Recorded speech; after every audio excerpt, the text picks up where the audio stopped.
होतं. अल्फ्रेड ॲडलर यांची थेअरी पाहिली होती. त्याच्यामध्ये आपण पाहिलं होतं की सगळ्यात शेवटचा पॉइंट की बर्थ क्रम कसा असतो त्याच्यावरती पण काय असतं, व्यक्तीचा स्वभाव किंवा व्यक्तीच्या प्रत्येक गोष्टी अवलंबून असतात. आता आपण ह्या तिन्ही थेरीज पाहिल्या, तर सिग्मंड फ्राईड, कार्ल युंग आणि डॉक्टर ॲडलरची. तर आता आपण पुढचा तिसरं मॉड्यूल चालू करतो, तर व्यक्तिमत्व किंवा पर्सनॅलिटी म्हणून आपण तिसरं मॉड्यूल चालू करतो. तर आता तुम्ही बघता की म्हणजे साधारणतः आपण मनुष्याच्या बाह्य रूपावरून आपण पर्सनॅलिटी ठरवतो माणसाची. म्हणजे तो एकदम कसा आहे की दिसायला उंच आहे, बारीक आहे, जाड आहे, ठेंगणा आहे, काळा आहे, गोरा आहे, कुरूप आहे. कधी कधी आपण व्यक्तिमत्वाच्या गुणावरून सांगतो की तो डॅशिंग आहे, तो एकदम शांत आहे, तो कोणाशी बोलत नाही, असं पण आपण वर्णन करतो. तर मग नक्की व्यक्तिमत्व म्हणजे काय, किंवा पूर्वीच्या काळी कसे वेगवेगळे अर्थ लावले जायचे. म्हणजे आपण आता थोडक्यात जर मानसशास्त्राच्या दृष्टीने आपल्याला विचार करायचा इथं, तसं मग तर इतर लोकांना काय वाटतं, काही लोक काय म्हणतात, तर काही लोक आपल्याला सज्जन वाटतात, काही कल्पक वाटतात, काही क्रूर वाटतात, काही गर्विष्ठ वाटतात. तर हे गुणांवरून आपण एक प्रकारचं लोकांना जज करतो.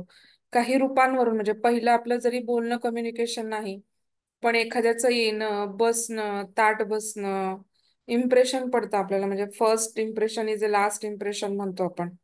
तर तसं काहीसं होऊन जातं की लोकांच्या एखाद्या रूपावरूनच आपण त्याच्यावरती इम्प्रेस्ड होऊन जातो, त्याच्या व्यक्तिमत्वावर, त्याच्या बसण्यावर, त्याच्या बोलण्यावर, त्याच्या वागण्यावरती. हम्म कारण एक प्रकारची त्यांच्या वागण्यात, बोलण्यात, चालण्यात लय असते एक प्रकारचं, त्यामुळे आपण काय होतो त्याच्यामध्ये इम्प्रेस होऊन जातो.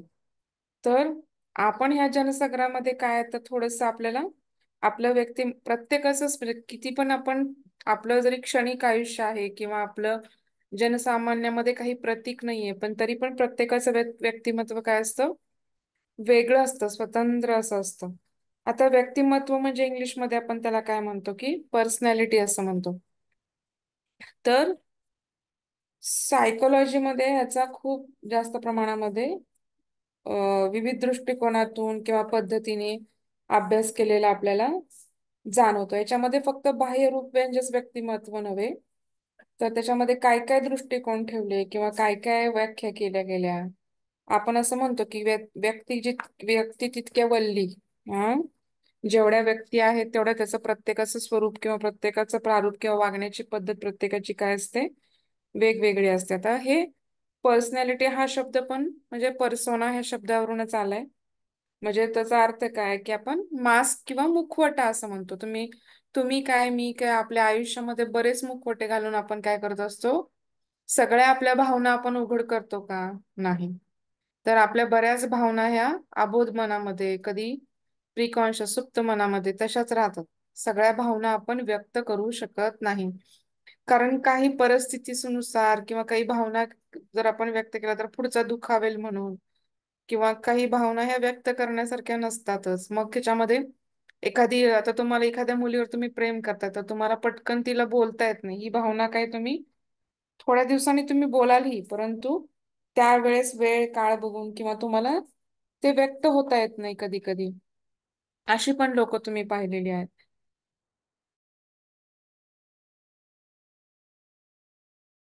जण एक प्रकारचं मास्क घालून हिंडत आहोत, पण कंटिन्युअसली आपण मास्क घालून हिंडू शकतो का? नाही.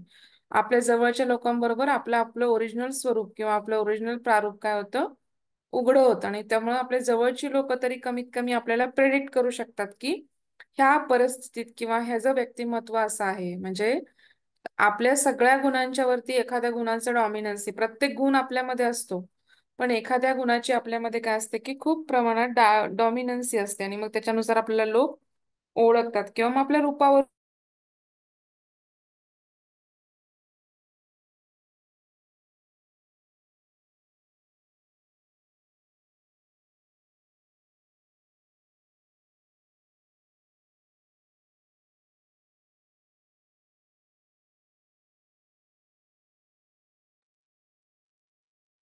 आवाज येत नाही मॅडम.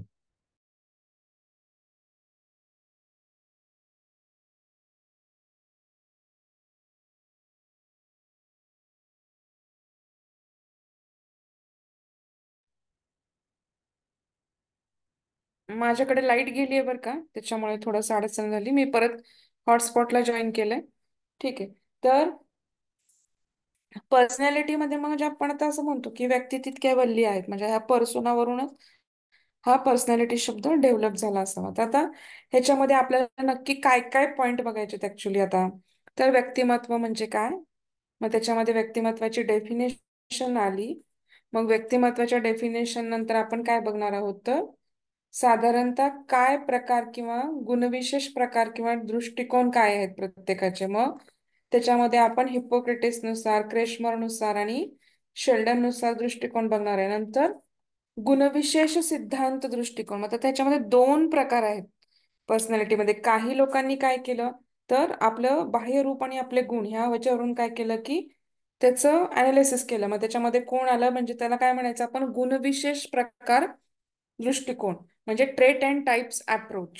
तर ह्या गुणविशेष प्रकार दृष्टिकोनामध्ये कोण कोण येतं, तर हिपोक्रेटिस येतो, क्रेशमर येतात आणि शेल्डन. हे तीन शास्त्रज्ञांनी जे काही वर्णन केलंय ते हे सगळे काय येतात गुणविशेष प्रकार दृष्टिकोनामध्ये. ह्याच्यामध्ये का गुणविशेष प्रकारामध्ये येतात, तर त्यांनी काय केलं, कशाला जास्त म्हणजे त्यांनी महत्व दिलं त्यांच्या ह्याच्यामध्ये प्रकार करताना किंवा अनालिसिस करताना, तर त्यांनी म्हणजे गुणवैशिष्ट्य आणि साधारणतः त्या व्यक्तीचं व्यक्तिमत्व किंवा म्हणजे फिजिकल अपिअरन्स आणि इंटरनल मनाचा गुण, ह्या दोन गोष्टींवरून त्यांनी काय केलं, गुणविशेष किंवा त्यांचा प्रकार पकडून त्यांनी त्याचे अप्रोच किंवा टाईप केले.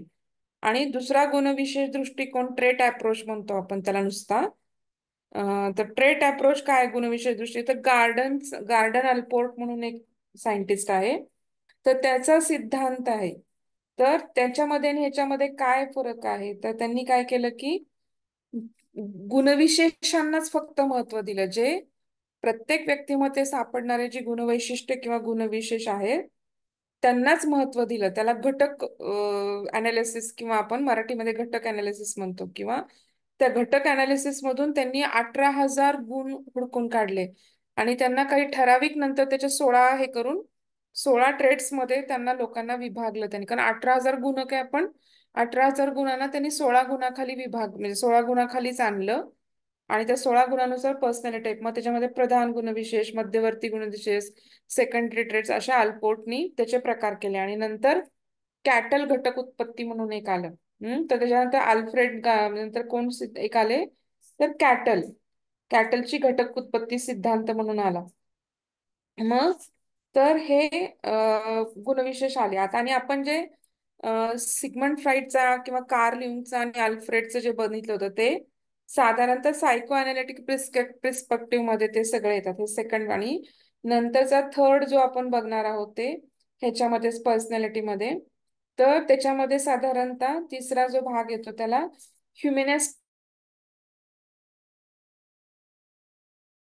का नाही, की पहिल्यांदा शिकवतानाच सांगितलं होतं की कुठकुठल्या थेरीज आल्या पहिल्यापासून, म्हणजे कसं मानसशास्त्र. मग त्यातला आपण जो बघितला होता तो नंतर मानवतावादी दृष्टिकोन, ह्युमॅनिस्टिक प्रिस्क्रिप्टिव्ह आणि व्यक्तिमत्व म्हणजे काय. मग त्याच्यामध्ये दोन शास्त्रज्ञांचं नाव येतं, एक तर कार्ल रॉजर्स आणि इब्राहिम मॅस्लो. आणि नंतर सगळ्यात शेवटचा पॉइंट म्हणजे काय पाहायचा की आपण साधारणतः की सोशल लर्निंग थेरी, सामाजिक अध्ययन सिद्धांत, मग ते अल्बर्ट बँडुरा. आणि आता सगळ्यात शेवटीचा एक घटक प्रतिरूप म्हणजे काय, त्याला म्हणायचं पंचघटक प्रतिरूप. एक आधुनिक दृष्टिकोन म्हणजे आता मॉडर्न दृष्टिकोन काय आहे सध्या, म्हणजे सायकोलॉजी इव्हॉल्व्ह होऊन साधारणतः शेवटचा त्यांचा जो काही आला, जो सिद्धांत आला, त्याच्यानुसार व्यक्तिमत्व म्हणजे काय आपल्याला पाहायचंय. तर मी तुम्हाला सांगितलंच की व्यक्तिमत्वाच्या म्हणजे तुम्हाला काय काय पॉईंट बघायचे, मी तुम्हाला साधारणतः एक हे दिलंय, म्हणजे बराच मोठा भाग आहे हा. तर म्हणजे आता सायकोअनालिटिकल थेअरी त्यातल्या आपण ज्या पर्सनॅलिटी मधल्या आहेत त्या सगळ्या आपण ऑलरेडी घेतल्यात. म्हणजे सिग्मंड फ्राईड म्हणा, कार्ल युंग म्हणा, आणि ह्याच्यामध्ये नंतर शेवटचं काय आलं होतं की आपलं डॉक्टर अल्फ्रेड ॲडलर. तर ह्यांचं आपण तिघांचेही पाहिलेले आहेत. तर आता व्यक्तिमत्वाच्या व्याख्यामध्ये आपण पहिल्यांदा काय म्हणू शकतो की बऱ्याच व्याख्या आल्या, खूप डेफिनेशन आल्या, परंतु फक्त गार्डन अल्पोर्टची व्याख्या बऱ्यापैकी लोकांनी म्हणजे उचलून धरली किंवा ती बऱ्यापैकी स्वीकृत केली गेली, किंवा संतुलित व्याख्या असं तिला म्हटलं गेलं. तर म्हणजे कारण कुठल्याच दोन मानसशास्त्रांच्या व्याख्येबद्दल मत झालेलं नाहीये. परंतु त्यातल्या त्यात की जी जास्त स्वीकृत केली गेली किंवा संतुलित वाटली बाकीच्या ह्यांना, त्यांनी ही व्याख्या काय केली की म्हणजे जवळजवळ 50 व्याख्या तयार झाल्या व्यक्तिमत्वाच्या. परंतु फक्त अल्पोट यांची व्याख्या काय केली गेली, बऱ्यापैकी उचलून धरली गेली किंवा संतुलित वाटल्यामुळे तिला महत्व दिलं गेलं. मग आता मराठीमध्ये ती व्याख्या काय आहे की व्यक्तीचे परिस्थितीशी वैशिष्ट्यपूर्ण समायोजन प्रस्थापित करणाऱ्या मानस भौतिक पद्धतीच्या गतिशील संघटनेला व्यक्तिमत्व असे म्हणतात. ही तुम्हाला व्याख्या पाठच करावी लागणार आहे. यातले 2 शब्द महत्वाचे आहेत, मानस भौतिक पद्धती आणि गतिशील संघटन. आणि पहिला शब्द काय तर परिस्थितीशी वैशिष्ट्य नियोजन. तर आता हे 3 त्या व्याख्येच्या संबंधित शब्द आहेत. कुठले कुठले? व्यक्तीचं कसलं तर परिस्थितीशी वैशिष्ट्यपूर्ण समायोजन, हा पहिला पॉइंट. नंतर प्रस्थापित करणाऱ्या, कोण प्रस्थापित करतं तर मानस भौतिक पद्धतींच्या गतिशील संघटनेला. मग 2 गोष्टी आल्या आहेत, मानस भौतिक पद्धती आणि गतिशील संघटन. त्याला काय म्हणायचं? व्यक्तिमत्व असे म्हणतात. इंग्लिशमध्ये आपण काय म्हणतो? Personality is a dynamic organisation within the individual of those psychophysical systems that determine his unique adjustment to his environment. तर ही काय मॅडम आहे? रिपीट कराल मॅडम प्लीज. आणखीन एकदा मराठीमध्ये सांगा. हा, नोट्स मध्ये येईलच पण तुम्हाला तरी पण लिहून घ्या. व्यक्तीचे परिस्थितीशी हा व्यक्- पुढे. व्यक्तीचे परिस्थितीशी वैशिष्ट्यपूर्ण समायोजन, वैशिष्ट्यपूर्ण समायोजन प्रस्थापित करणाऱ्या, व्यक्तीचे परिस्थितीशी वैशिष्ट्यपूर्ण समायोजन प्रस्थापित करणाऱ्या मानस भौतिक पद्धतीच्या, मानस भौतिक भौतिक पद्धतीच्या गतिशील संघटनेला, मानस भौतिक पद्धतीच्या गतिशील संघटनेला व्यक्तिमत्व असे म्हणतात. तर ह्यातील आपण सगळ्यांनी लिहिली ना? आता ह्या डेफिनेशन मध्ये आपल्याला 3 गोष्टींचा फोड करायची. तर पहिलं काय की व्यक्तीचं परिस्थितीशी वैशिष्ट्यपूर्ण समायोजन म्हणजे काय? तर आता लक्षात घ्या, आपले हे व्यक्ती कसं आहे. आता तुम्हाला पहिल्यांदाच सांगितलं की आपण ताण कसा डेव्हलप होतो तर व्यक्ती जेव्हा परिस्थितीशी समायोजन नाही करू शकत. समायोजन म्हणजे काय? जुळवून घेणे. परिस्थितीशी, येणाऱ्या प्रॉब्लेमशी, येणाऱ्या व्यक्तींशी, नातेसंबंधामध्ये पण बऱ्याच गोष्टींमध्ये आपल्याला, आपण त्याला एक साधारण शब्द वापरतो की ऍडजस्टमेंट. मी आयुष्यात ऍडजस्टमेंट केली. मग ह्याचं ऍडजस्टमेंट करतो याचा अर्थ काय करतो तर आपण समायोजन करतो त्या गोष्टींशी. तर प्रत्येक व्यक्ती काय करते की व्यवहारामध्ये असू दे, पर्सनल लाईफ मध्ये असू दे, सामाजिक लाईफ मध्ये असू दे, प्रत्येक ठिकाणी ती स्वतःशी सुद्धा जुळवून घेत असते. कारण तुम्ही विचार करा की आपल्या ऍस्पिरेशन्स, आपल्या भावना, आपल्या आपल्या आपल्या भावना ओळखून सुद्धा आपल्याला आपल्याशी समायोजन करावं लागतं. कारण आपल्या म्हणजे मला काय हवंय हे सुद्धा बऱ्याच लोकांना कळत नाही की मला आयुष्याकडून काय हवंय किंवा माझे ध्येय काय आहे. बऱ्याच लोकांना आपलं ध्येय सुद्धा कळत नाही. तर म्हणजे काय तर मग आपलं ध्येय काय, आपली परिस्थिती काय, आपलं वातावरण काय किंवा आपलं स्वतःचं काय, हे गोष्टी ह्या सुद्धा समायोजन कराव्या लागतात. तर म्हणजे काय, व्यक्ती स्वतःच्या आणि सभोवतालच्या परिस्थितीशी काय करत असतो, समायोजन करत असतो आणि ते गरजेचं असतं.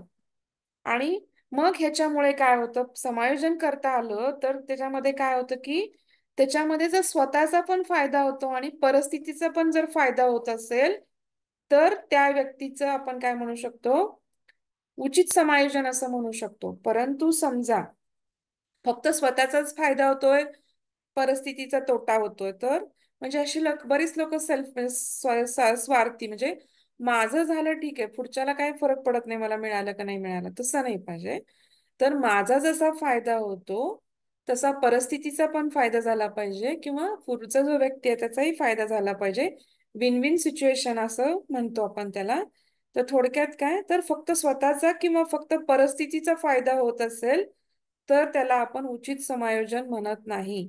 तर ह्याच्यामध्ये परिस्थितीचा पण फायदा व्हायला पाहिजे आणि व्यक्तीचा पण फायदा व्हायला पाहिजे, आणि म्हणून हे समायोजनाला आपण वैशिष्ट्यपूर्ण शब्द वापरलाय. तर परिस्थितीचा वैशिष्ट्यपूर्ण शब्द काय वापरलाय, तर कारण एक प्रकारची ती कला आहे, ती वैशिष्ट्यपूर्ण कला आहे की आपण आपलं पण हे साधतो आणि परिस्थितीचा पण प्रोग्रेस साधतो. म्हणजे काय की परिस्थितीचे समायोजन कसं असतं, वैशिष्ट्यपूर्ण असते, आणि प्रत्येक व्यक्ती ही स्वतःच्या विशिष्ट पद्धतीने काय करत असते, समायोजन करत असते, आणि याद्वारे ती इतरांपेक्षा काय होते, वेगळी दिसून येते, युनिक दिसून येतं. तुम्ही परिस्थितीशी कसं समायोजन करता, जर तुम्हाला करता आलं नाही तर तुम्हाला आपोआप काय होतं की ताण निर्माण होतो, तणाव निर्माण होतो. तणावातून काय येतो की कॉन्फ्लिक्ट निर्माण होतो, कॉन्फ्लिक्ट मधून फ्रस्ट्रेशन निर्माण होतं, फ्रस्ट्रेशन मधून डिप्रेशन, अँझायटी, मग डिप्रेशन, अशा एक एक गोष्टी डेव्हलप व्हायला लागतात. तर ह्याच्यामध्ये आता सेकंड शब्द काय आलाय की मानस भौतिक पद्धती. आता मानस भौतिक पद्धतीमध्ये काय येतं, तर म्हणजे आपल्याला जेव्हा परिस्थितीशी आपण समायोजन घडवून आणतो तर दोन महत्वाच्या पद्धती आपल्यामध्ये कार्यरत असतात. एक आपली मानसिक गोष्ट आणि आपली एक शारीरिक गोष्ट.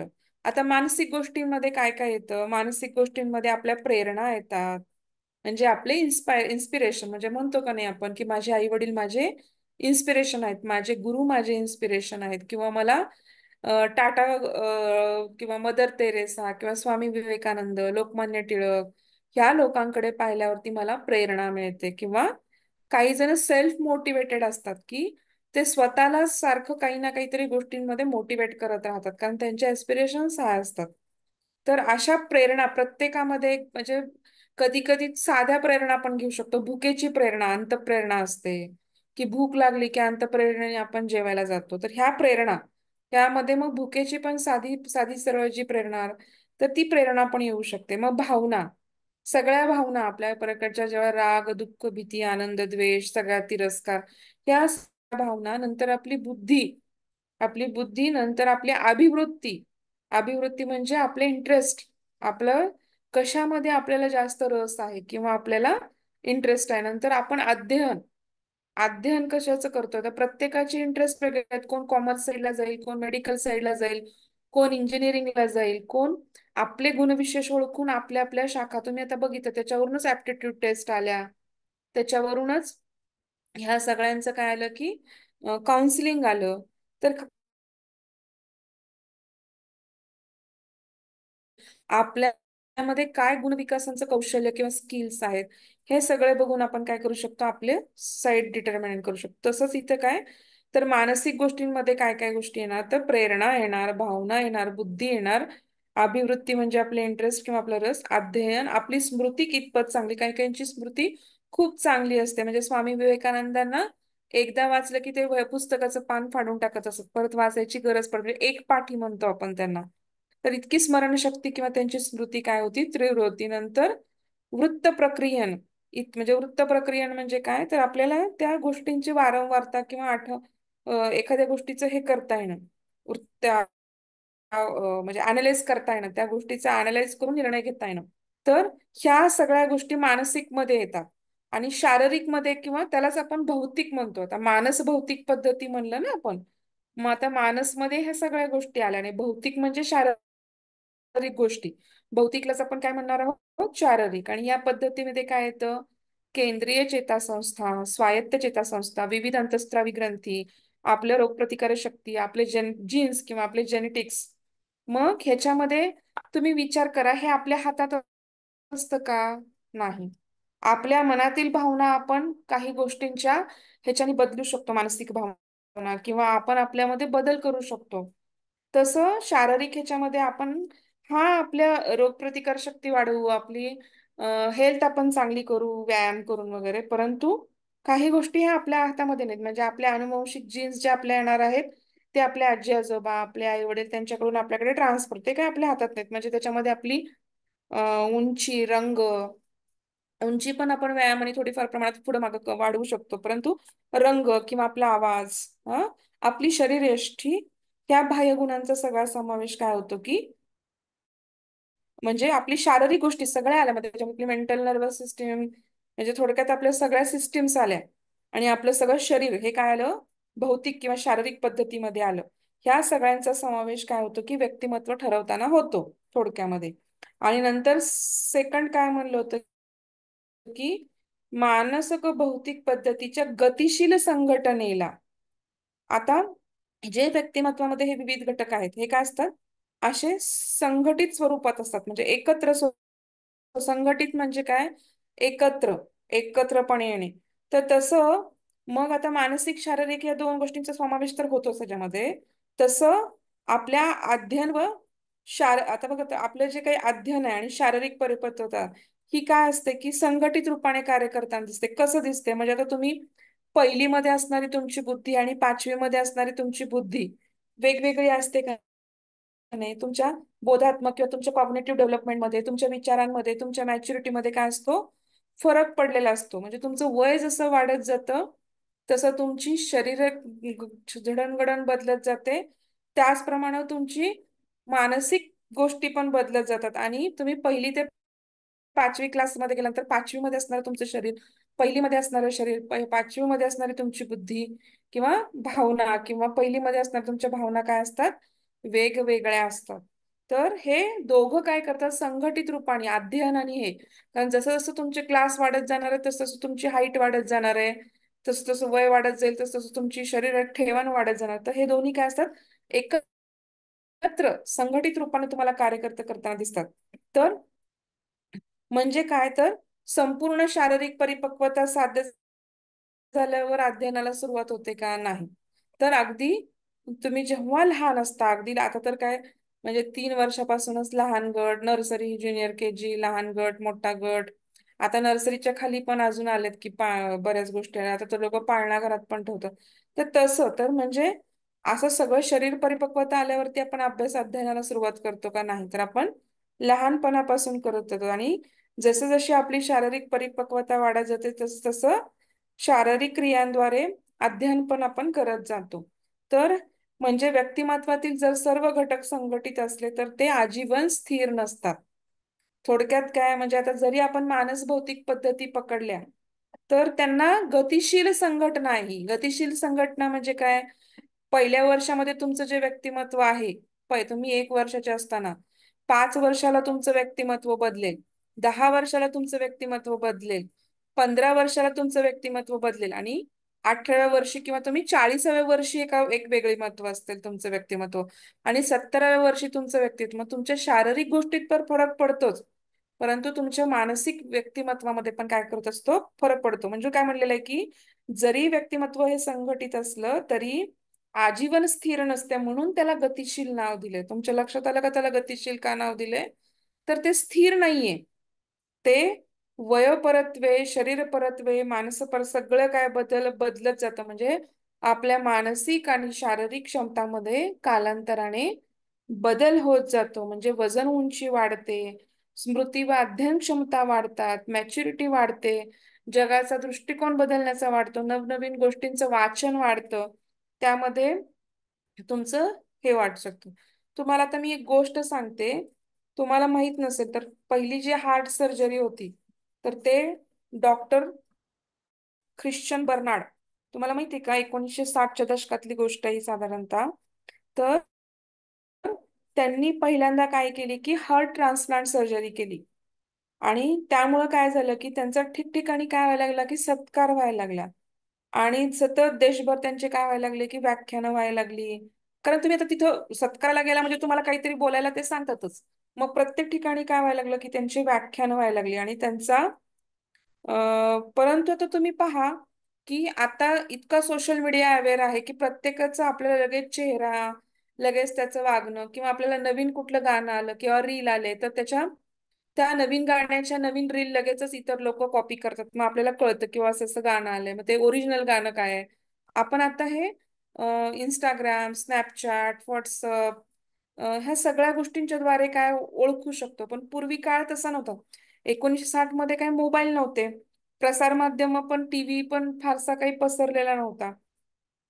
त्यामुळं लोकांना फक्त नाव माहिती होतं बर्नाडचं, पण त्यांचा चेहरा कुणीही पाहिलेला नव्हता.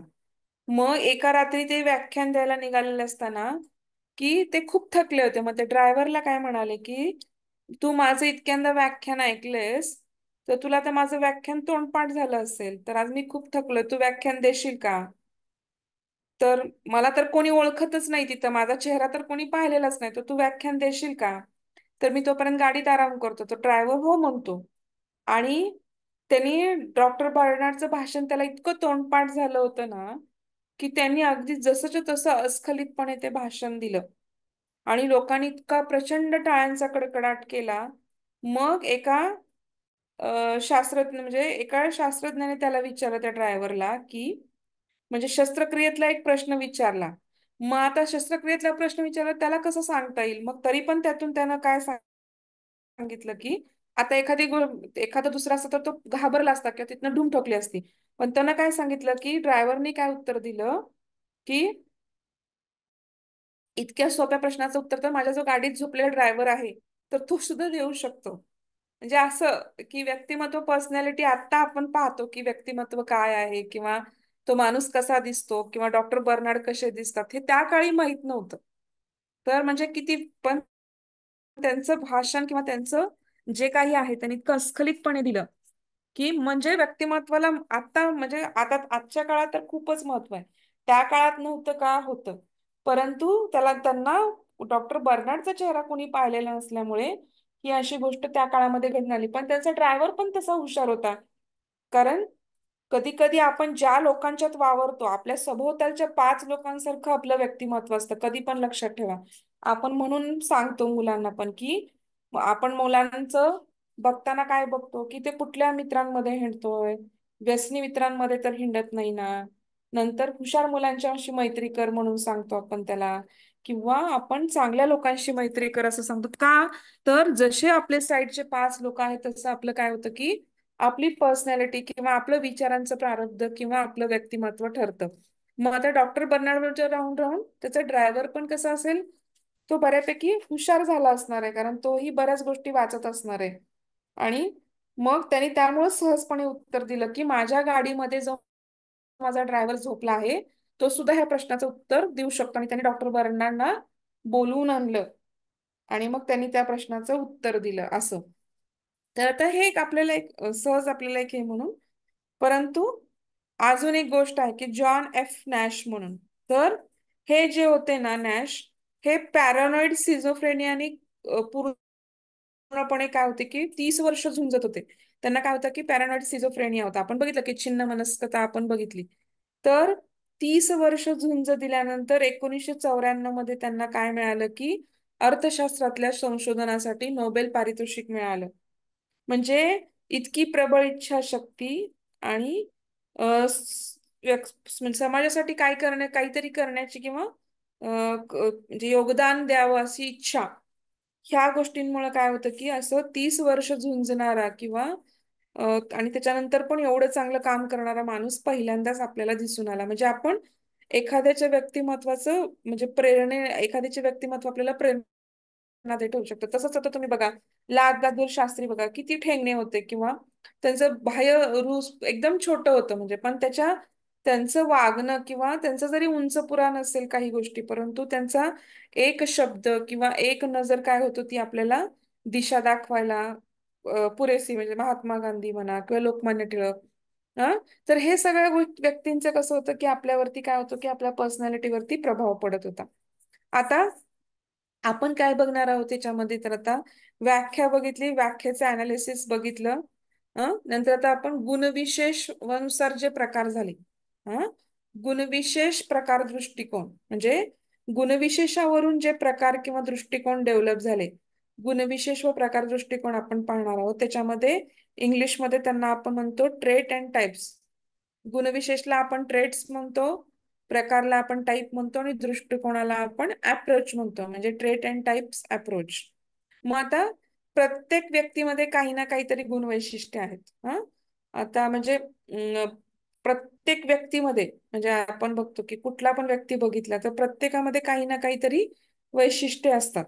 मग जर व्यक्तिमत्वाचा जे अभ्यास करणारे हे मानसशास्त्रज्ञ आहेत, त्यांनी काय केलं की ह्या गुणवैशिष्ट्यांचा काय केला, अभ्यास केला. आणि त्या दृष्टिकोनातून काय केलं की व्यक्तिमत्वाचा अभ्यास करणाऱ्या मानसशास्त्रज्ञांनी काही विस्तृत समूहामध्ये व्यक्तींचं वर्गीकरण केलं आणि त्या समूहातील प्रत्येक व्यक्तीस काही ठराविक गुणवैशिष्ट्ये अंगभूत असल्याचं गृहीत धरलं गेलं. मग आता हा प्रकार काय आहे, सहसा आता सध्या लोकप्रिय नाहीये, पण सुरुवात कशी झाली, तर आपल्याला सुरुवात कशी झाली तो इतिहास आपल्याला बघावाच लागतो. तर महत्वाचं साधारणतः त्यांनी काय बघितलं की आपण ज्या राशी बघतो, होरोस्कोप बघतो का नाही, की साधारणतः कुंभ राशीच्या व्यक्ती काय आहेत, तुळ राशीच्या व्यक्ती काय आहेत, ह्याच्यातून ती सुरुवात झाली. म्हणजे कुंभ रास, मेष राश ह्या ज्या राशी आहेत, राशीनुसार आपण त्या माणसांचं गुणवैशिष्ट्य बघतो. तुम्ही राशींचे खेळ बघितले असतील प्रत्येकाने, कधी ना कधी शरद उपाध्यायांचे. ते प्रत्येक फार ह्युमर वाईज, अगदी कॉमन सेन्स ह्युमर करून त्या गोष्टी ते एक्सप्लेन करतात. तर त्या दैनंदिन जीवनामध्ये आपण ज्या ह्या राशी पाहतो, होरोस्कोप पाहतो, त्याच्या आधारे हे साधारणतः वर्गीकरण करण्याची, त्याच्यावरून ही वर्गीकरण करण्याची पद्धत आली. मग ह्याच्यामध्ये प्रादेशिक, धार्मिक, व्यावसायिक असं जसं वर्गीय स्वरूपांचं वर्गीकरण केलं गेलं तसं समजा सैन्यातील अधिकारी भेटले तर ते कसे असतात, शिस्तप्रिय असतात, धाडसी असतात, निडर असतात, असंच आपण गृहीत धरतो. पण ते असे असतीलच असं नाही, पण 99% लोक अशीच असतात, 1% अपवादात्मक लोक वेगळी असू शकतात. तर मग ह्या दृष्टिकोनामध्ये प्रामुख्याने 3 शास्त्रज्ञांचा उल्लेख येतो. त्यातील पहिल्यांदा पुरातन ग्रीक शास्त्रज्ञ कोण होते, तर पुरातन ग्रीक शरीरशास्त्रज्ञ हिप्पोक्रेटिस. आणि इतर दोघं कोण आहेत, क्रेशमर आणि शेल्डन. तर आता हिपोक्रेटिसने 400 वर्षापूर्वी, 400 इसवी सन काळापूर्वी त्यांनी हे शास्त्रीयरित्या मानवी गुणवैशिष्ट्यांचं काय केलं, वर्गीकरण करण्याचा प्रयत्न केला. तर त्यांच्या मते शरीरामध्ये काय असतात की 4 द्रव्य असतात. 4 द्रव्य कोणकोणते, तर त्यालाच इंग्लिशमध्ये द्रवला काय म्हणलं जातं, ह्युमेरस असं म्हणलं जातं. तर शरीरात, मराठीत त्याला द्रव असं म्हणतो आपण. शरीरात 4 द्रव्य असतात. एक पहिला कोणता, रक्त. नंतर दुसरा कफ. तिसरा कृष्णपित्त.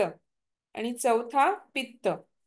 आणि ह्या द्रव्यांच्या शरीरातील प्रमाणावरती किंवा संतुलनापैकी पुढीलपैकी एका वर्गामध्ये काय होते की ती व्यक्ती मोडते. म्हणजे त्यांनी आता बघा की पहिला आपल्याला काय सांगितलं की आता समजा रक्तप्रधान व्यक्ती आहे, हे 4 द्रव्य सांगितले ना. मग त्यातलं पहिलं त्यांनी रक्त सांगितलं. समजा जर प्रकृतीमध्ये रक्तप्रधान व्यक्ती असेल तर तो कसा असतो की उत्साही असतो. नेहमी कसा असतो, उत्साही असतो. नंतर त्याची व्यक्तिमत्वात कुठले गुण दिसून येतात, वैशिष्ट्य काय दिसून येतात, तर हसरा असतो, क्रियाशील असतो, निश्चयी असतो, विश्वासू असतो आणि धडपडा असतो. ही गुणवैशिष्ट्य त्याच्यामध्ये दिसून येणार असं त्यांनी सांगितलं. मग सेकंड त्यांनी कफप्रधान घेतला. कफप्रधान मधले काय असतात, तर ते सुस्त. नंतर त्यांच्या व्यक्तिमत्वात कुठले गुण दिसून येतात, मंद असतो, उदासीन असतो, निर्विकारी असतो आणि शांत असतो. नंतर कृष्णपित्त प्रधान, त्याच्यामध्ये सगळ्यात म्हणजे विषण्य, त्यांचा प्रकृती प्रकार कसा आहे, विषण्य, किंवा आपण त्यांना कृष्णपित्त प्रधान म्हणतो. तर त्यांच्यामध्ये कुठली कुठली गुणवैशिष्ट्य दिसून येतात, तर ते दुःखी असतात, निराशावादी असतात, भयग्रस्त असतात नेहमी, अवसादी असतात आणि खिन्न असतात. अवसादी म्हणजे नेहमी डिप्रेशनकडे झुकलेले. निराशा, मग सगळा त्यांचा दृष्टिकोन निराशावादी असतो. नेहमी प्रत्येक कुठल्या ना गोष्टीचं भय त्यांच्या मनामध्ये असतं आणि सारखे खिन्न किंवा सॅडिस्ट म्हणतो आपण त्यांना. तसे कृष्णपित्त प्रधान मध्ये ज्यांचं डॉमिनन्सी आहे ते दिसून येतात. नंतर पित्त प्रधान व्यक्ती, तर पित्त प्रधान व्यक्तीमध्ये प्रकृती प्रकारामध्ये व्यक्तिमत्वात दिसणारे गुण कोणते आपल्याला, तर शीघ्रकोपी असतात, ते रागवतात, पटकन राग येतो. कुठल्या पण छोट्या छोट्या गोष्टीचा त्यांना फटकन राग येतो. नंतर ते कसे असतात, चिडचिडे असतात, भांडकुदळे असतात, तापट असतात आणि रागीट असतात. तर आता हे एक असलं कुठलं बघितलं आपण, हिप्पोक्रेटिसचं बघितलं. आता हा एक प्रकार झाला. आता दुसरा सायंटिस्ट कोणता, तर क्रेशमर. हिप्पोक्रेटिस गॅलननं म्हणजे काय केलं की हे जे समर्थन केलं, म्हणजे जे प्रकार सांगितले की द्रव्यानुसार जे प्रकार आहेत आणि त्याचं समर्थन केलं. आणि कारण त्याचं फक्त आता आता त्याचं काही वापरात येत नाही, फक्त ऐतिहासिक गोष्ट सुरुवात अशी झाली म्हणून आपल्याला ते सांगितलं जातं, तेव्हा ते वापरलं गेलं. परंतु आता सध्या त्याला काही, त्याच्यानुसार काही लोक विचार करत नाहीत. फक्त ऐतिहासिक गोष्ट म्हणून ते शिल्लक राहिलं. किंवा शरीर रचनेवर आधारित सिद्धांत म्हणून एक प्रकारचं ते पाहिलं आपण. तसंच क्रेशमरचा पण एक सिद्धांत आहे. त्यांनी काय केलं की मनोविकृत जे रुग्ण आहेत त्यांचं निरीक्षण केलं. आणि त्यांच्या निरीक्षणावरती आधारित त्यांनी काय केलं, त्यांनी सांगितलं की 3 प्रकारची आपली देहयष्टी असते. मूळ देहयष्टी आपली कशी असते, 3 प्रकारची. त्यालाच आपण देहयष्टीला इंग्लिशमध्ये सायकी असं म्हणतो. तर ती देहयष्टी कशी असते, स्थूलदेही, कृशदेही आणि सुदृढदेही. तर हे 3. आणि अजून ह्या तिनांपेक्षा अजून एक चौथी काय, तर मिश्र स्वरूपाची असते. त्याला आपण काय म्हणू शकतो, अपदेही. म्हणजे ह्या तिघांचंही मिश्र स्वरूप असं असू शकतं आणि तिला आपण अपदेही असं म्हणतो. आणि या देहयष्टीच्या आधारे त्यांनी काय केलं की वर्तनात्मक घटकांचं व मनोविकृतींचं, म्हणजे जसे घटक आहेत तसे त्याच्यामध्ये मनोविकृती काय काय निर्माण होऊ शकते त्या त्या लोकांमध्ये, त्याचं त्यांनी वर्गीकरण केलं. तर आता स्थूलदेही. स्थूलदेही आता 3 कॉलम करा. देहयष्टी, नंतर सेकंड कॉलम शारीरिक गुणवैशिष्ट्ये, आणि नंतर तिसरा कॉलम व्यक्तिमत्वात दिसून येणारी गुणवैशिष्ट्ये. हा, मग आता देहयष्टीमध्ये काय, तर स्थूलदेही. मग शारीरिक गुणवैशिष्ट्यामध्ये काय येतं स्थूलदेहीच्या, तर तुम्हाला लक्षात आलं, स्थूलदेही म्हणले तो की तो ठेंगणा असणार, लठ्ठ असणार, गोलाकार असणार त्याचं शरीर. हम्म आणि व्यक्तिमत्वात दिसून येणारी गोष्ट वैशिष्ट्य काय, तर पहिलं म्हणजे आरामप्रिय असणार, त्याशिवाय जाडी वाढणार नाही. आनंदी असणार, समाजात त्यांना बडबड करायला किंवा जास्त बाहेर बोलायला समाजप्रिय असणार. आणि ते काय असणार, बहिर्मुखी असणार. म्हणजे बहिर्मुखी बघितलं आपण, अंतर्मुखी आणि बहिर्मुखी कार्लिंगच्या नुसार की बहिर्मुखी लोक ही साधारणतः सगळ्या लोकांशी मिळून मिसळून राहतात. कंटिन्युअसली त्यांना बोलायला आवडतं, काहीतरी व्यक्त करायला आवडतं. आता सेकंड भाग काय आहे की सुदृढ देही. सुदृढ देहीमध्ये, देहयष्टीमध्ये सुदृढ देही येणार. शारीरिक गुणवैशिष्ट्यामध्ये काय असणार की ह्यांचे स्नायू कसे असणार, एकदम पिळदार आणि चांगले असणार. नंतर त्यांच्या हाईट किंवा रुंद खांदे, पिळदार शरीर आणि चांगली स्नायू क्षमता, ह्या सगळ्या गोष्टी, किंवा त्यांची वाढ किंवा त्यांची हाईट पण चांगली असणार आहे. तर ह्यांच्या व्यक्तिमत्वात दिसून येणारे वैशिष्ट्य काय आहे, तर उत्साही असणार, आक्रमक म्हणजे अग्रेसिव्ह असणार, नंतर प्रवृत्तशील म्हणजे प्रवृत्तीशील म्हणजे किंवा कृतिशील असणार. कुठली गोष्ट पटकन कृतीने करून दाखवणार, नुसतं विचार करत बसणार नाही त्याच्यावर. तर प्रवृत्तीशील आणि कृतिशील असणार.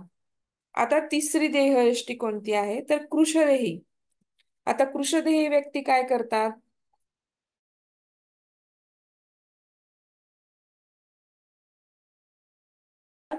ते रोड असतात, उंच असतात आणि नाजूक शरीरयष्टी असते एकदम त्यांची. म्हणजे असे कृश म्हणजे अगदी कृश, सडपातळ, उंच बांधा, असे काही खायला मिळते का नाही अशी शरीर. आणि ह्यांच्या व्यक्तिमत्वामध्ये काय असतं की दिसून येणारे गुण कोणते, तर शांत असतात, आदर्श जे आहेत त्यांना, आदर्शांना पकडून राहतात किंवा प्रिय असतात त्यांना आदर्श, त्यांना आदर्श प्रिय म्हणू शकतो आपण. भावनाशील म्हणजे सेन्सिटिव्ह असतात. आणि अंतर्मुखी म्हणजे कमी बोलणारे, लाजणारे, समाजात न मिसळणारे असे असतात. आणि अपदेही म्हणून चौथा जो प्रकार केलाय, तर ह्यांचं बॉडी प्रपोर्शन काय असतं, हे असंतुलित असतं.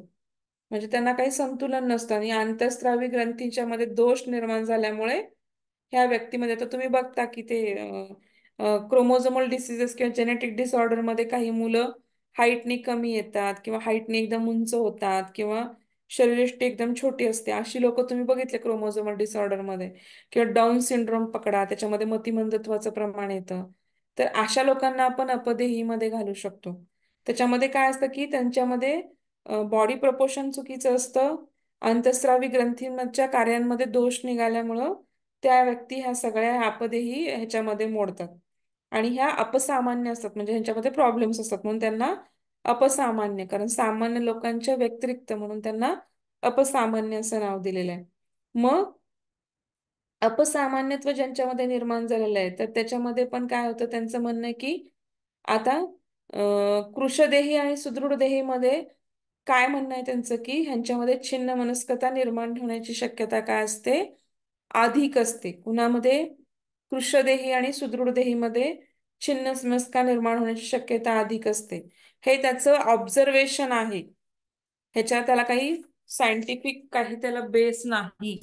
हे त्याचं जे त्यांनी मनोरुग्णांच्या वरती अभ्यास केला त्याच्यावरून तो काय सांगतो की कृशदेही आणि जे सुदृढदेही आहेत तर त्यांच्यामध्ये काय असतं की छिन्न मनस्तत्व किंवा सिझोफ्रेनिया होण्याची शक्यता काय असते की साधारणतः खूप जास्त प्रमाणामध्ये असते.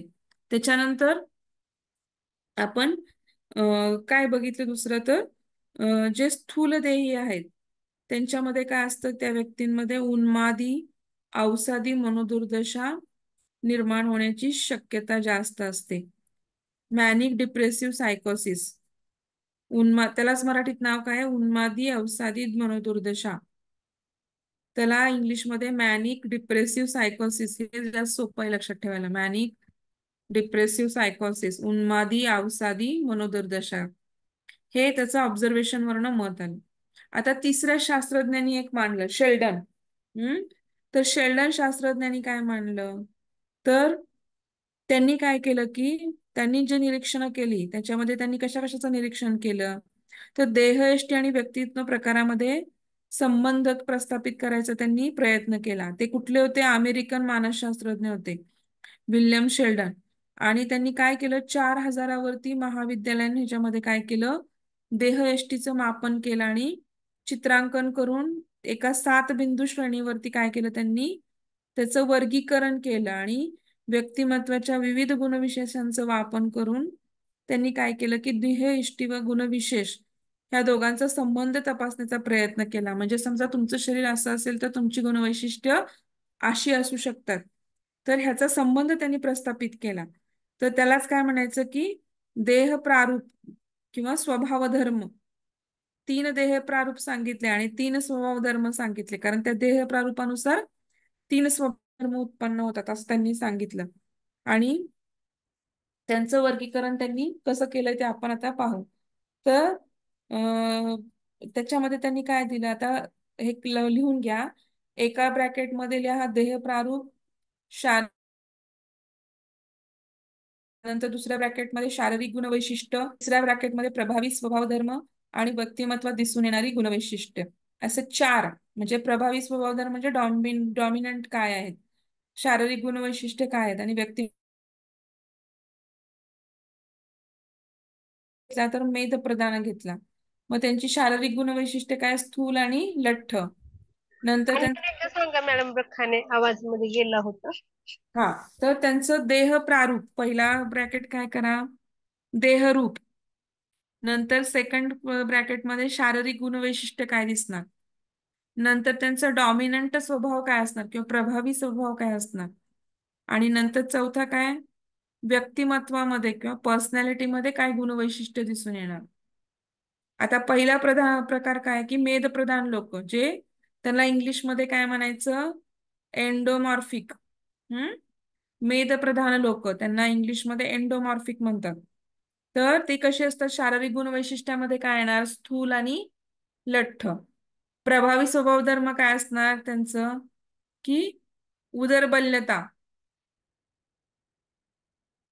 आणि व्यक्तिमत्वातली वैशिष्ट्य काय आहेत त्यांची की समाजशीलता, नंतर काय आरामाची आवड असणाऱ्या व्यक्ती आणि अन्नाविषयी पण आवड असणाऱ्या व्यक्ती आणि इतर व्यक्तींमध्ये मिसळण्याची आवड असणाऱ्या व्यक्ती, असं त्यांच्यामध्ये काय होतात आपल्याला गुणवैशिष्ट्य दिसून येतात. त्याच्यानंतर सेकंड प्रकार कोणता, स्नायू प्रधान. त्याच्यामध्ये त्यांना आपण काय म्हणू शकतो, इंग्लिशमध्ये मेझोमॉर्फिड. आता ह्यांच्यामध्ये शारीरिक गुणवैशिष्ट्य काय, पिळदार स्नायू आणि काटक शरीरयष्टी दिसून येते. नंतर प्रभावी गुणधर्म काय यांचा, की देहबल्यता. हा, देहबल्यता म्हणजे काय, तर त्यांच्यामध्ये असं स्ट्रॉंग वाटतात ते आपल्याला. नंतर व्यक्तिमत्वात दिसून येणारे गुणवैशिष्ट्य काय आहेत, की साहसप्रिय, जोखीम किंवा रिस्पॉन्सिबिलिटीज किंवा ऍडव्हेंचरस गेम खेळणारा किंवा जोमाने काम करणारा, अशी व्यक्तिमत्व या गुणवैशिष्ट्यामध्ये आपल्याला साधारणतः दिसून येतात. आणि तिसरं देह प्रारूप किंवा तिसरं देहरूप काय सांगितलं त्यांनी, की अस्थिप्रधान. त्याला इंग्लिशमध्ये आपण काय म्हणतो, इक्टोमॉर्फ. हा, अस्थिप्रधान व्यक्ती. तर मग त्याच्यामध्ये काय येतात, शारीरिक गुणवैशिष्ट्य काय येतात, ते कसे असतात, तर रोड म्हणजे कृश असतात, सडपातळ बांधा असतो त्यांचा शारीरिक गुणवैशिष्ट्यांमध्ये. नंतर प्रभावी स्वभाव धर्म काय त्यांचा, तर प्रमस्तिष्क बल्यता, म्हणजे प्रमस्तिष्क बल्यता. आणि व्यक्तिमत्वात एक दिसून येणारे गुण कोणते, तर ते एकांत प्रिय असतात. आणि काय करतात, तर संयमपणे आणि काय करतात, की काम करतात. आणि बुजरेपणा नसतो त्यांच्यामध्ये, अजिबातच बुजरेपणा, सॉरी, बुजरेपणा असतो, उलट लाजाळू असतात. एकांत प्रिय असतात, संयमाने काम करतात, आणि त्यांच्यामध्ये काय असतो, की बुजरेपणा असतो. त्याच्यानंतर आता आपले कुठले कुठले आपण 3 सिद्धांत पाहिले. हे सगळे सिद्धांत कशानुसार होते, गुणविशेषानुसार होते. आणि आपला शारीरिक अप्रोच आणि गुणविशेष म्हणजे आपली शरीरयष्टी कशी आहे, आणि त्याच्यानुसार त्यांनी काय केली होती, की आपली गुणवैशिष्ट्य काय केली होती, त्यांनी त्याच्यामध्ये घातली होती किंवा त्याच्यामध्ये ठेवली होती. आणि त्याच्यानुसार आपलं काय केलं होतं, त्यांनी वर्णन केलं होतं. आता पुढचा एक आपण पाहूया.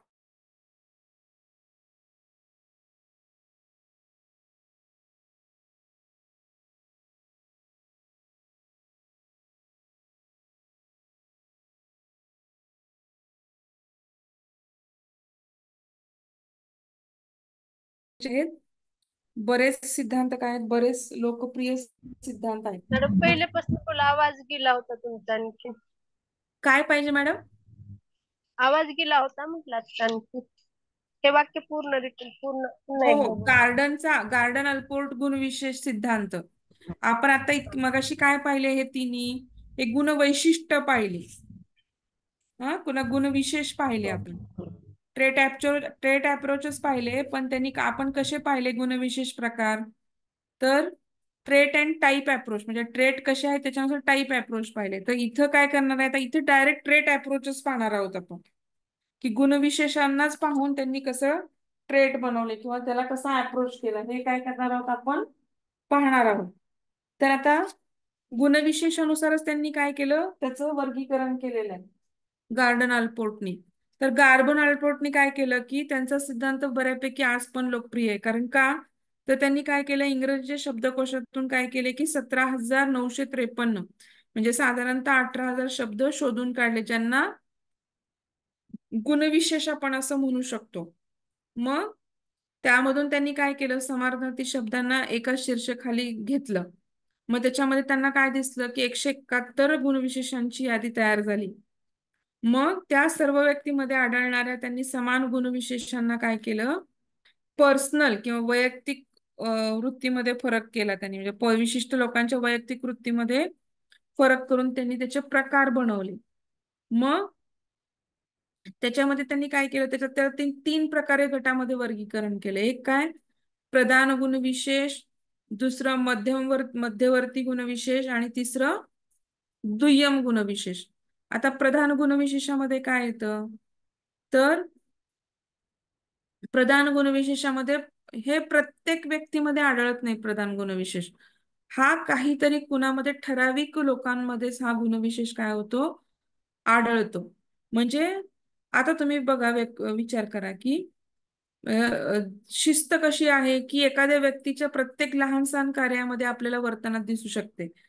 मग प्रत्येक व्यक्तीच्या म्हणजे काही व्यक्तींमध्येच असा गुणधर्म काय असतो, एकदम प्रबलतेने असतो. म्हणजे आता उदाहरणार्थ आपण काय घेऊ शकतो, हिटलर. हिटलर बघितलाय का तुम्ही? किंवा हिटलर कसा होता, एकदम क्रूर होता. क्रूर म्हणलं की आपल्याला हिटलरची मूर्ती डोळ्यासमोर उभी राहते.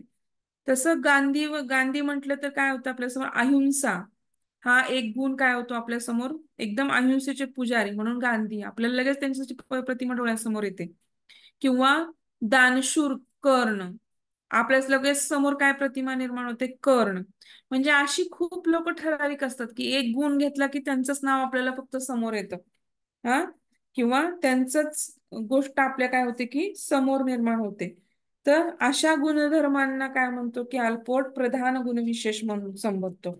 म्हणजे थोडक्यात काय, तर ह्यालाच आपण इंग्लिशमध्ये कार्डिनल ट्रेट असं म्हणतो, प्रधान गुणविशेष. आणि हे प्रत्येक व्यक्तीत आढळत नाहीत, तर ते काही ठराविक लोकांच्या म्हणजे लोकांमध्येच हे गुणविशेष आढळतात आणि त्यांच्या वर्तनामध्ये हे गुणविशेष दिसून येतात आपल्याला.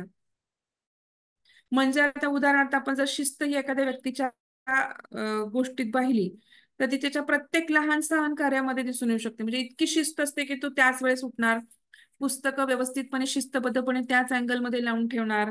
कितीही पाऊस पडू दे, ऊन पडू दे, तो 5ला वॉकिंगला जात असेल तर त्याच वेळेस उठून त्या पावसाळ्यामध्ये सुद्धा, त्या उन्हाळ्यामध्ये सुद्धा, भर थंडीमध्ये सुद्धा तो त्या 5 वाजताच जाणार. इतकी शिस्त, म्हणजे डिसिप्लिन इतकी कामात असते की एखादा शूज आपला नीटपणे ठेवणार. त्या शूजचं म्हणजे अगदी त्याचं पर लेस सहित, किंवा त्याचे सॉक्स, त्याचे कपडे, त्याची पुस्तकं, त्याचं सगळ्या गोष्टी कशा असणार शिस्तपणे.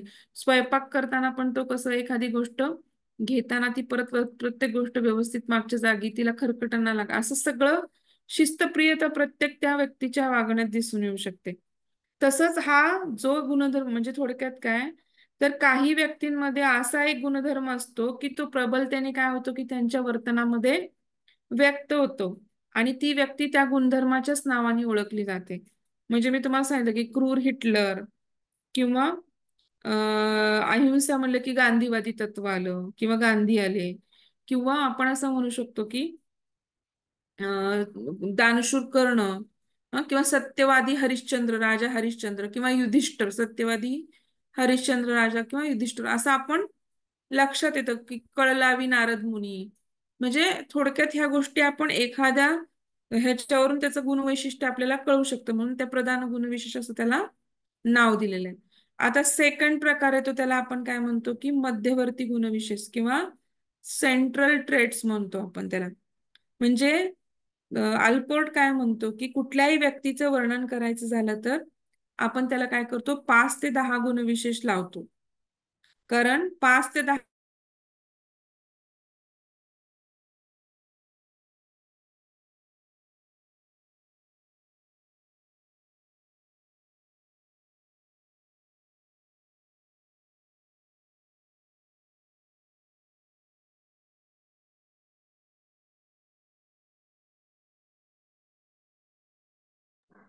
आवाज येत नाही madam. Balaji sir.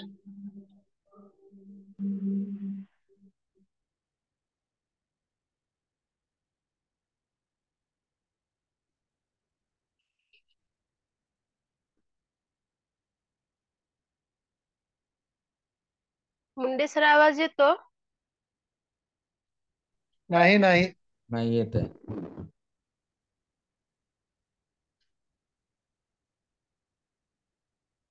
Madam left झाले वाटतं. बालाजी सर. असू दे, आता वेळी संपलेली. हा.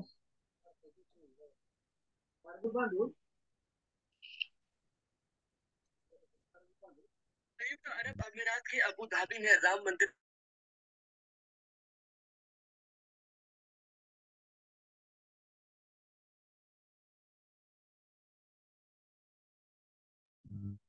बालाजी सर रेकॉर्डिंग स्टॉप करा.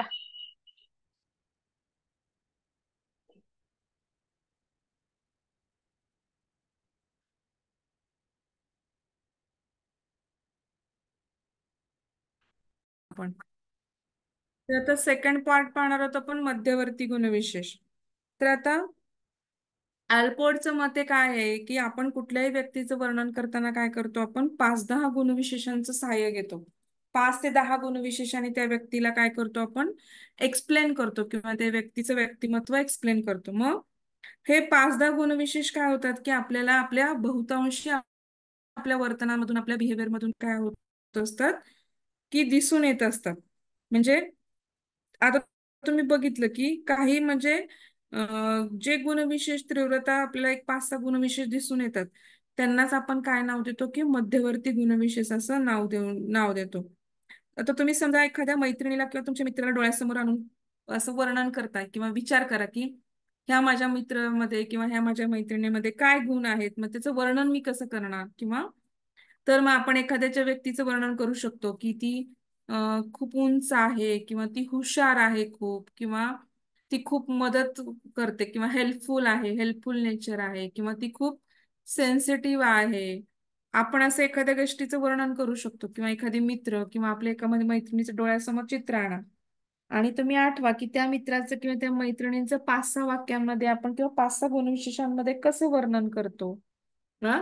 तर ते वर्णन काय येतं की साधारणतः सेंट्रल ट्रेट्स किंवा मध्यवर्ती गुणविशेषामध्ये येतं. ह्याच्यामध्ये काय करतो आपण 5 ते 6 गुणविशेष एकत्र घेतो आणि त्याच्यानुसार त्या व्यक्तीचं आपण काय करतो, वर्णन करतो किंवा त्या व्यक्तीला एक्सप्लेन करतो.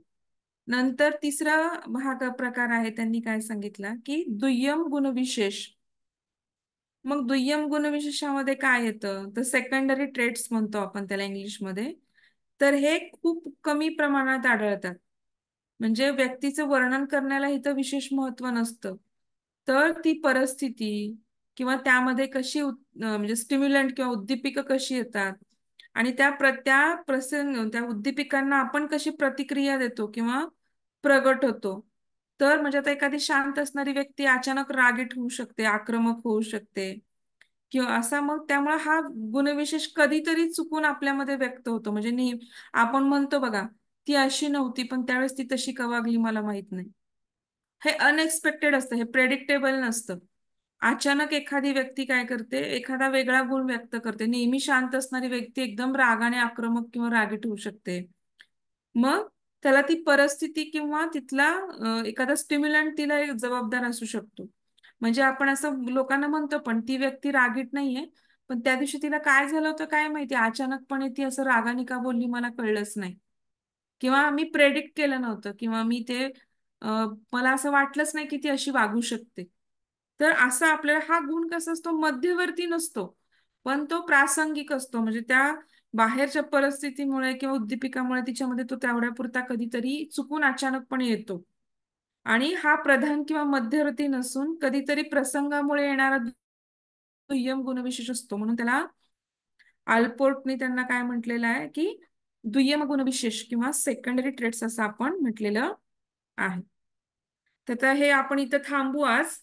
तुमचं पुढचं लेक्चर असेल तर पुढच्या वेळेस मी आज सगळ्या नोट्स पाठवल्यात सर, तुम्हाला शेअर करतील. मागच्या सगळ्याच नोट्स आज पाठवल्यात सरांना. बालाजी सर.